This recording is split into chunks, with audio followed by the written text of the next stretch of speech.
As a former Fresno Unified teacher myself, and after many years working in schools, teachers, I know how hard your job is. I know you spend your own money. I know you are deeply invested in your students' well-being and learning, and I know the pain you go through.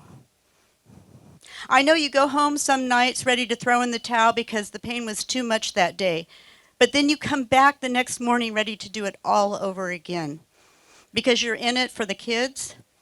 And while this contract cannot compensate completely for the heart and soul required for the job, I'm confident it will go a long way to help. Teachers, you lift up the hearts and minds of students, and this is what is needed to transform this community out of poverty. Teachers, in partnership with parents, you are the cornerstone of education in Fresno, and everything we do finds its definition from the work you do in the classroom with students. We are incredibly pleased to announce that Fresno Unified and the Fresno Teachers Association have reached a tentative agreement that we will be signing this morning right here in front of historic Royce Hall at Fresno High. I want to thank all the families, the parents. We heard you. We heard you when you told us that your children were experiencing stress over the proposed strike. I'm very glad that that's been averted. Today, I think, is a historic tentative agreement. I think it's probably the best and most transformative tentative agreement in our district's history.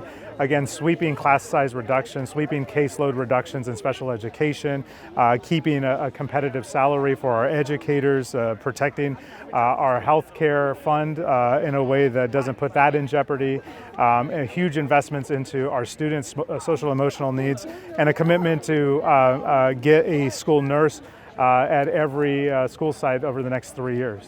I want to personally thank not only Manuel Bonilla, but also Louis Jamerson and Mr. Taylor Vistam, as long as the entire FTA team, for all of their dedication and their patience with the district in hammering out an agreement that would benefit not just the teachers, but the students as well. And there's a structure for having those conversations now which did not exist before.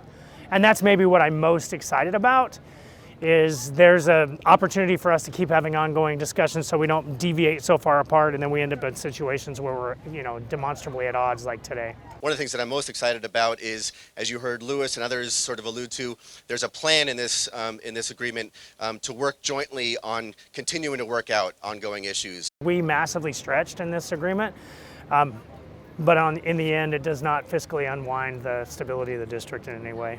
I mean, that's one of the things we have. We have a fiduciary responsibility to the taxpayer to make sure that the district goes the distance. In my 7 years, we've never been in a financial bad place, and I have no intention of starting one now.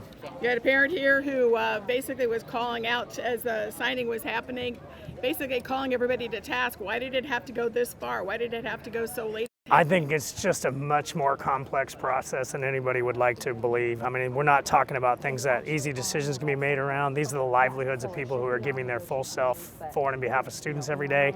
And you have to set up a structure that they feel valued while at work. And there are 10,000 of us. So doing that in a way that meets the general pleasure of everybody involved is a very complex endeavor. Together you crafted a contract that makes sure we're taking care of our teachers without jeopardizing the district financially in the years to come. These were indeed difficult, drawn-out negotiations that extended into late nights and weekends. Hard compromises were made by both sides.